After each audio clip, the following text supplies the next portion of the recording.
మనం చూసుకున్నట్లయితే భక్తులు కలిగినటువంటి బాధలు, వారికి కలిగినటువంటి బాధలు, మన అదే విధంగా ఆ బాధలలో దేవుడు వారికి ఏ విధమైనటువంటి నెమ్మదిని అనుగ్రహించి ఉంటున్నారు, వారు ఏ విధంగా నెమ్మదిని పొందుకొని ఉంటున్నారు, ఆ బాధలో కూడా వారు ఎలా సంతోషించగలిగి ఉంటున్నారు, ఆ బాధలలో వారికి ఎలా నెమ్మది వచ్చి ఉంటున్నది, మనం ఈ దినంగా తెలుసుకొనబోతున్నాము. హల్లెలూయా.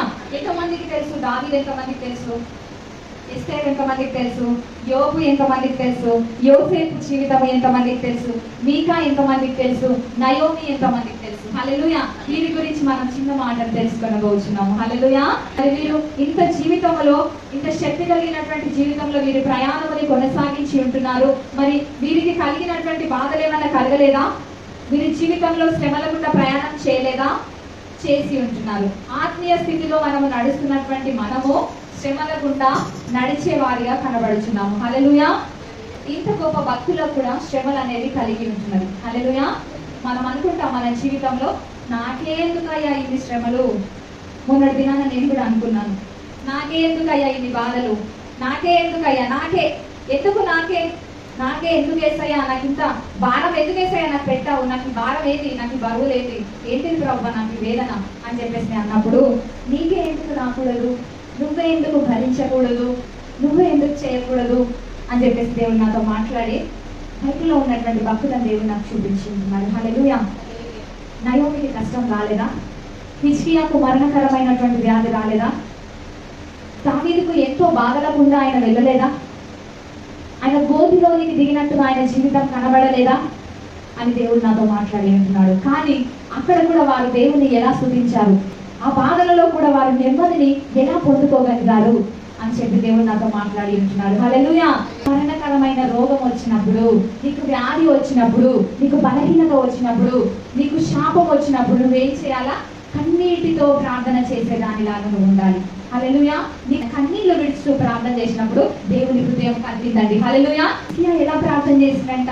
కన్నీళ్లు విడుచుచు ఏమని చెప్పిండటంటే, యెషయా ప్రవక్త వచ్చేసి, హిజ్కియా నువ్వు ఇంకా మరణం అయిపోవచ్చున్నావు అని చెప్పేసి చెప్పినప్పుడు, ఆయన నువ్వు ఇంకా బ్రతకవు, నీ ఇల్లు చక్కబెట్టుకో అని చెప్పేసి ఆయన చెప్పినప్పుడు ఆయన వచ్చి ఏం చేసినట్టంటే, ఈయన తన ముఖము గోడ తప్పుకు తిప్పుకొని, యెహోవా యథార్థ హృదయుడనై సత్యముతో నీ సన్నిధిని నేను ఎట్లు నడుచుకొంటినో, నీ దృష్టికి అనుకూలంగా సమస్తమును నేను ఎట్లు జరిగించుదునో కృపతో జ్ఞాపకము చేసుకోమని హిజ్కియా కన్నీళ్లు విడిచుచు యెహోవాను ప్రార్థించెను.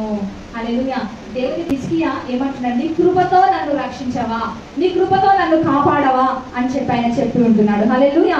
నేను యథార్థముగా, ఎంత సత్యముగా నేను నీ సన్నిధిలో నడిచి ఉన్నానో నీకు తెలుసు కదా తండ్రి, నన్ను ఒక్కసారి జ్ఞాపకం చేసుకోవా? ఈ మరణకరమైనటువంటి బ్రతుకు, ఈ మరణాన్ని ప్రచురించి ఉంటున్నారే, నాకెందుకు అని చెప్పేసి ఆయన అనుకుంటున్నప్పుడు, ఆయన కన్నీళ్లు విడుచుచు ప్రార్థన చేసినప్పుడు అంట యెహోవా ఆయన మొరను ఆలకించి ఉంటున్నాడంట. కింద చదువుకున్నట్లయితే నిజముగా నీవు ఏమంటున్నాడంటే 5వ అధ్యాయంలో, నీవు కన్నీళ్లు విడిచుట చూచితిని, నీ ప్రార్థన నేను అంగీకరించి ఉన్నాను, నేను నిన్ను బాగు చేసేదను, 3వ దినమున నీవు యెహోవా మందిరమునకు ఎక్కిపోవుదువు, ఇంకా 15 సంవత్సరముల ఆయుష్ నీకు ఇచ్చేదను.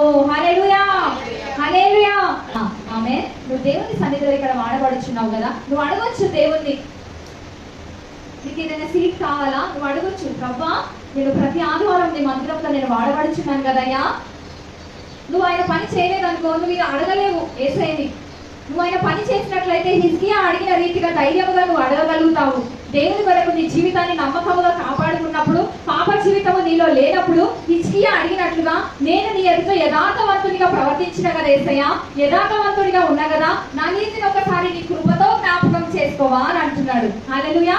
మనము కూడా మనకు ఎదురైతున్న పరిస్థితులను బట్టి మనం కూడా దేవుని అడగాలి. మనం దేవుని పని చేసిన వారం అయితేనే మనం అడగగలుగుతాము, ప్రభువా నేను నీ సన్నిధిలో, నీ మందిరంలోనికి వచ్చి నేను నిన్ను ఆరాధించడంలో హెల్ప్ చేయలేదా, వాయిద్యాలు వాయించడంలో నేను సహాయం చేయలేదా ప్రభువా, నన్ను జ్ఞాపకం చేసుకోవా, భోజనాలు వడ్డించడంలో సహాయం చేసిన కదయ్యా, నా మంచి కార్యాలని, నా నీతి కార్యాలని నువ్వు ఒకసారి జ్ఞాపకం చేసుకొని నాకు దీంట్లో నుంచి విడుదల అయ్యవా ప్రభువా అని మనం ప్రార్థన చేయడానికి నిజంగా బలమైన ప్రార్థన మనతో ఉంటది కదండి. నిజంగా దేవుని కొరకు మనం ఏదైనా చేసినప్పుడు మన యథార్థముగా, హృదయపూర్వకముగా మనం ఏదైనా సాక్రిఫైస్ చేసి దేవుని కొరకు చేసినప్పుడు ఆయనను మనము శోధించే వారిగా ఉండొచ్చండి. హిజ్కియా ఇక్కడ శోధిస్తున్నాడు కదా, నువ్వు ఇచ్చి ఆయనను శోధించు, అని చెప్పేసి ఉంది కదండి వాక్యంలో కదా. మరి హిజ్కియా మంచి లైఫ్ లీడ్ చేసి ఉంటున్నాడు కనుక ఆయన అంటున్నాడు, నేను యథార్థ హృదయుడనై సత్యముతో నీ సన్నిధిని నేను ఎట్లు నడుచుకుంటునో, నీ దృష్టికి అనుకూలముగా సమస్తమును నేను ఎట్లు జరిగించుతునో నువ్వు ఒకసారి జ్ఞాపకం చేసుకోవా నీ కృపతో అని చెప్పి హిజ్కియా అడుగుతున్నాడు. హల్లెలూయా. మరి నీకు కూడా ఇలాంటి ప్రార్థన కావాలంటే దేవుని కొరకు నువ్వు వాడబడాలి, దేవుని కార్యాలను నువ్వు చేయాలి, దేవుని కొరకు నువ్వు సత్యముతో నిలబడాలి, నువ్వు సత్య మార్గంలో నడవాలి, దేవుని కొరకు నువ్వు ఆయన కార్యాలను నువ్వు చేయాలి, నువ్వు దేవుని కొరకు యథార్థముగా ప్రవర్తించాలి. హల్లెలూయా. ఆమేన్. అదే విధంగా మరి హిజ్కియా ఏం చేసి ఉంటున్నాడంటే కన్నీళ్లు విడిచుచు ప్రార్థన చేసి జీవితాన్ని ఆయన కలిగి ఉన్నాడు. ఈ దినమున నీకు సమస్య వస్తే కన్నీళ్లు విడిచుచు కన్నీటి ప్రార్థన నీ జీవితంలో ఉందా? ప్రతి ఒక్క బిడ్డకు ఉండాలండి. ఎందుకనంటే అందరికీ సమస్యలు వస్తాయి. అప్పుడు చాలా మంది లైట్ తీసుకొని హృదయాన్ని కఠినపరచుకొని జీవితం ఎట్లయితే అట్లయితే అని చెప్పేసి అనుకుంటారు. కానీ దేవుని బిడ్డలమైనటువంటి మనం అలా ఉండకూడదు. కానీ దేవుని సన్నిధిని ఆశ్రయించి మనకేది కావాలో మనము ఆయన సన్నిధి యొక్క కన్నీళ్లు విడిచి ప్రార్థించినప్పుడు మనం అది పొందుకోగలుగుతాం. ఆమేన్. హల్లెలూయా. మరి హిజ్కియా కన్నీటిని దేవుడు చూడలేదా? కన్నీరు వ్యర్థంగా పోయిందా? పోలేదు కదా. ఆయన ఇంకా 15 సంవత్సరాలు ఆయుష్ను పొడిగించి ఉంటున్నాడు. ఆమేన్. హల్లెలూయా. దేవునికి మహిమ కలుగును గాక. రెండవదిగా